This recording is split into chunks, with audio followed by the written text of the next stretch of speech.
इस बार भी गर्मियाँ आते ही मैं अपना बिस्तर बोरिया लेके निकल पड़ा। ऋषिकेश जाने का विचार था तो सबसे पहले यात्रा शुरू की हवाई मार्ग द्वारा। दिल्ली पहुंचा। दिल्ली से रेल मार्ग द्वारा मैंने अपनी यात्रा हरिद्वार तक पूरी की। हरिद्वार जब पहुंचा तो एक महापुरुष ने हमको बताया कि अभी सड़क मार्ग से भी तुमको यात्रा करनी है। हम ढूंढने लगे कोई ऐसा महापुरुष जो हमें सड़क मार्ग द्वारा ऋषिकेश छोड़ दे।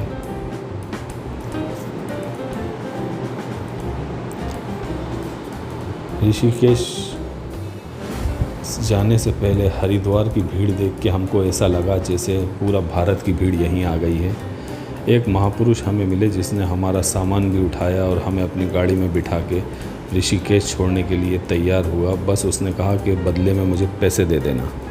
रास्ते में हमें शानदार वाली राजस्थान की कुल्हड़ चाय पिलाई जिससे मन तरोताज़ा हो गया और हम लोग पहुंच गए अपने होटल पहुंच के हमको लगा ये कितना आलीशान होटल है जहां आदमी कम हैं, गाड़ियाँ बहुत ज़्यादा हैं।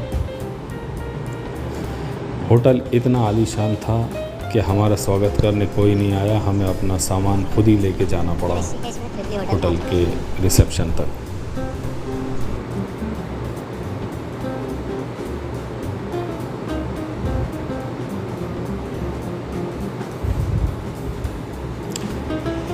होटल के अंदर जाके जब रूम देखा तो मन को बड़ी शांति मिली क्योंकि रूम काफ़ी अच्छा था और सारी सुविधाओं से लैस था और यहाँ से गंगा का नज़ारा भी साफ दिखाई देता था।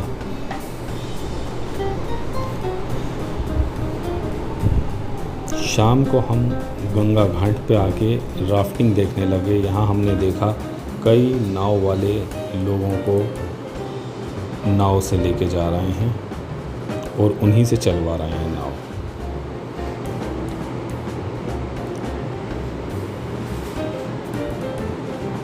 कुछ नाव वालों ने अपनी सवारी को रास्ते में ही उतार दिया था क्योंकि शायद उन्होंने टिकट नहीं लिया था।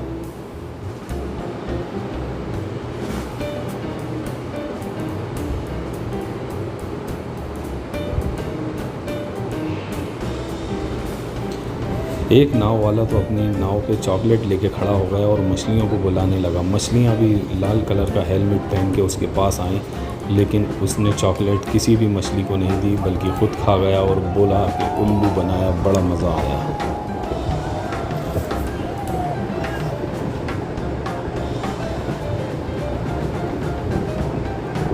वहाँ से हम गए राम झूला की तरफ। यहाँ जाके मुझे पता चला कि राम झूला कोई झूला नहीं बल्कि एक पुल है जिस पे से लोग गंगा के एक घाट से दूसरे घाट पे जाते हैं।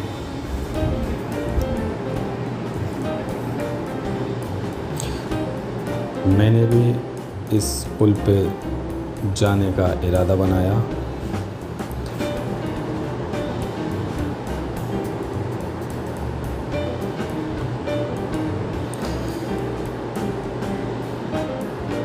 जब इस पुल के आधे रास्ते में मैं पहुंचा तो मुझे पता चला कि ये पुल हिलता भी है।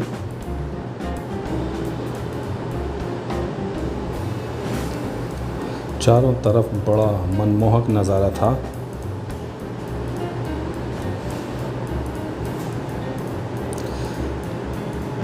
राम झूले पे लोगों की भीड़ बढ़ती जा रही थी। लोग दूसरे घाट पे आ रहे थे गंगा आरती के लिए।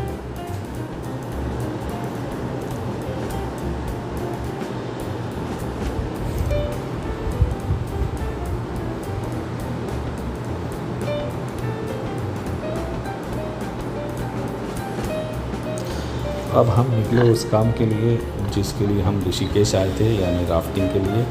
यहाँ मेरे एक दोस्त मोबाइल से ये पता कर रहे थे कि कहीं भूकंप तो नहीं आ रहा।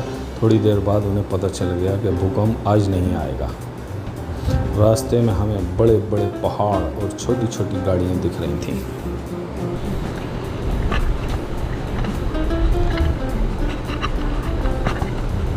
आखिर हम पहुँचे मेरीन ड्राइव पॉइंट जहाँ से हमारी राफ्टिंग शुरू होनी थी।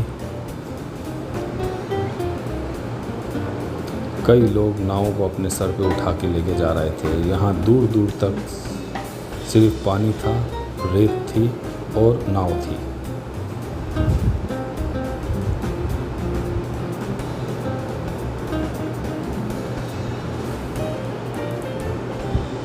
फिर मुझे मिला एक और महान आदमी जो हमें राफ्टिंग करवाने वाले थे। सहदेव राणा सर ये राफ्टिंग के एक्सपर्ट थे और यही हमको राफ्टिंग करवाने वाले थे। फिर शुरू हुई हमारी राफ्टिंग उनके मार्गदर्शन में। जब जब वो बोलते हम अपनी नाव को चलाने लगते।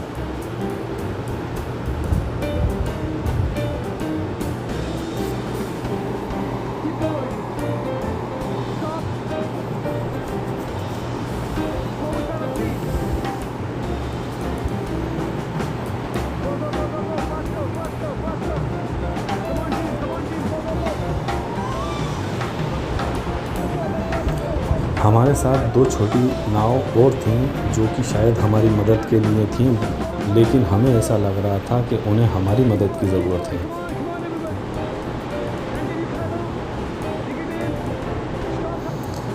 गंगा की लहरों को चीरते हुए हम आगे बढ़े जा रहे थे।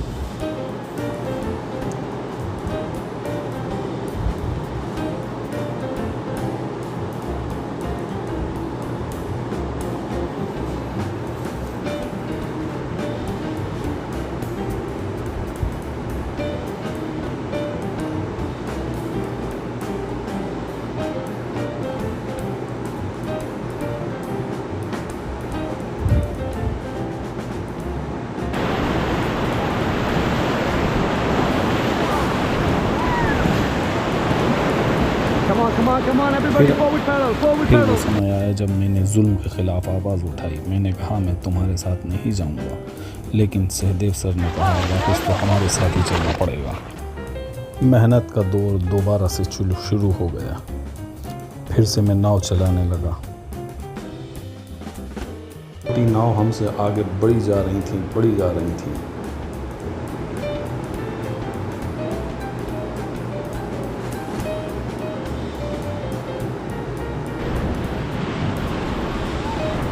हमको टास्क दिया गया था कि छोटी नाव को कुचल दो, लेकिन हम छोटी नाव के पास भी नहीं पहुंच पा रहे थे।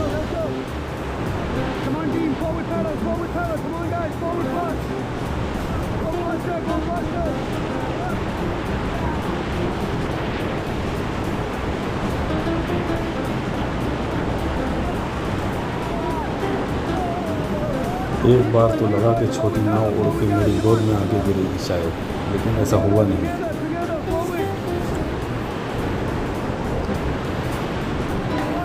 फिर हम ज़्यादा बात कर रहे थे तो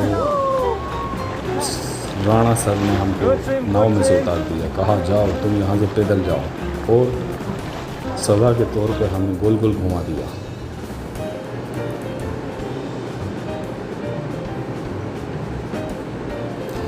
फिर हमने शुरू की अपनी यात्रा बाइक के द्वारा। बाइक के द्वारा हम जा रहे थे शिवपुरी, जो कि ऋषिकेश से 15 किलोमीटर लगभग दूर है।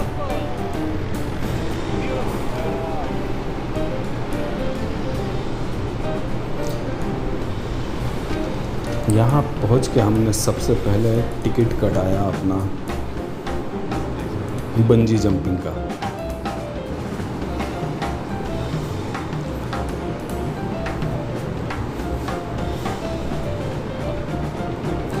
यहाँ पे कई सारी एक्टिविटीज़ थी।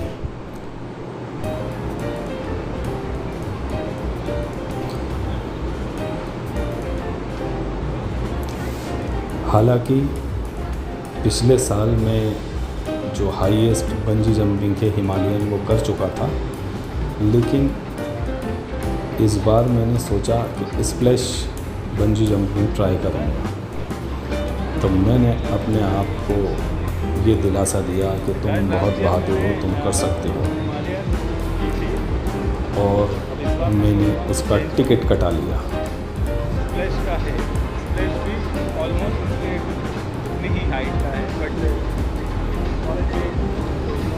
यहाँ पे देखा तो एक गोले को ये लोग हवा में उड़ा रहे थे जिसमें कुछ लोग बैठे हुए थे। वो गोला ऊपर जाता और नीचे आ जाता, ऊपर जाता और नीचे आ जाता। ये सब देख के मन थोड़ा विचलित हुआ, लेकिन मैंने अपने मन को संभाला।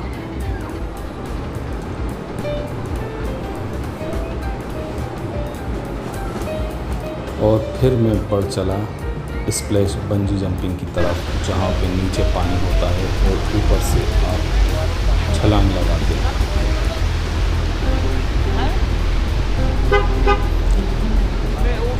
जब मैं ऊपर पहुंचा तब मुझे पता चला कि गला सबका सूखता है और फटती सबकी है, और मैं कूद गया।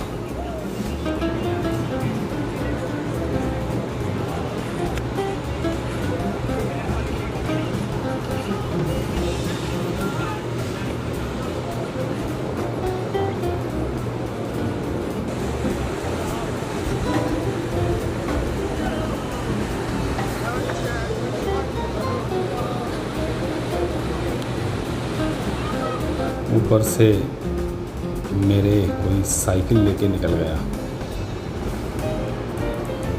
बंजी जंपिंग के बाद जब मैं नीचे आया तो मुझे लगा जैसे मैं सही में नीचे आ गया।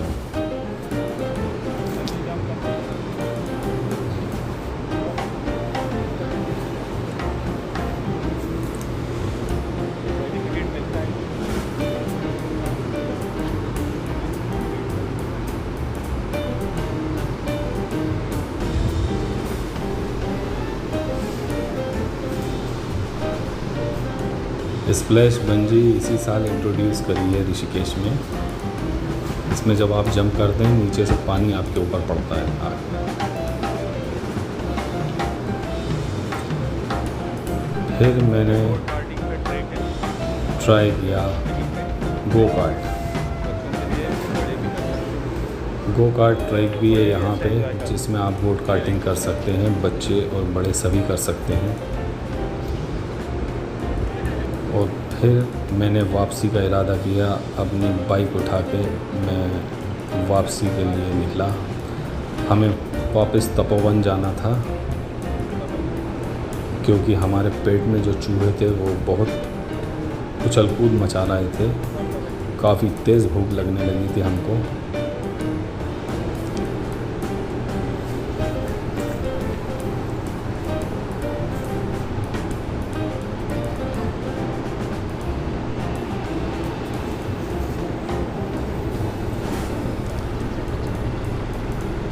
शाम के टाइम पहाड़ पे से गंगा का नज़ारा काफ़ी सुखद था। फिर हम तलाश में निकले किसी कैफ़े की। देखने में ऐसा लग रहा था हम किसी खोपचे में जा रहे हैं, लेकिन वो कैफ़े जाने का ही रास्ता था। रास्ते में कई सारी दुकानें थीं जहाँ पे हैंडमेड चीज़ें मिल रही थीं।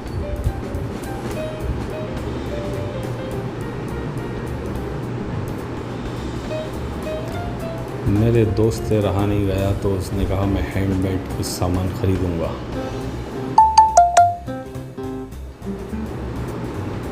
लेकिन समझ ये नहीं आ रहा था कि क्या ख़रीदें। तो हमने कहा चलो पहले खाना खाते हैं, उसके बाद देखेंगे।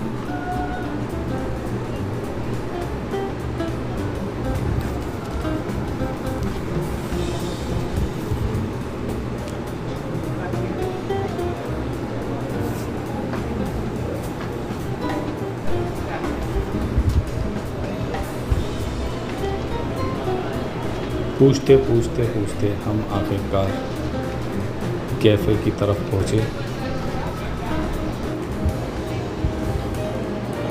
कैफ़े तत्व काफ़ी अच्छा कैफ़े था। लाइव म्यूज़िक रहता है यहाँ पे। खाना काफ़ी मज़ेदार, डिलीशियस।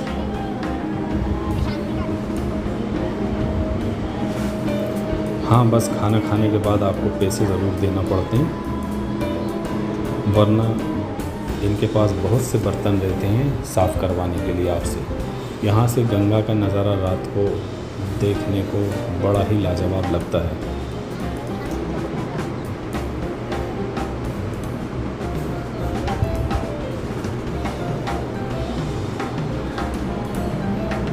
देसी विदेशी कई तरह के प्रजातियों के लोग यहाँ बैठे हुए थे। हम भी जाके उनमें बैठ गए। हमने भी अपना खाना ऑर्डर कर दिया। खाना खा के हमारे चूहों को ज़रा शांति मिली।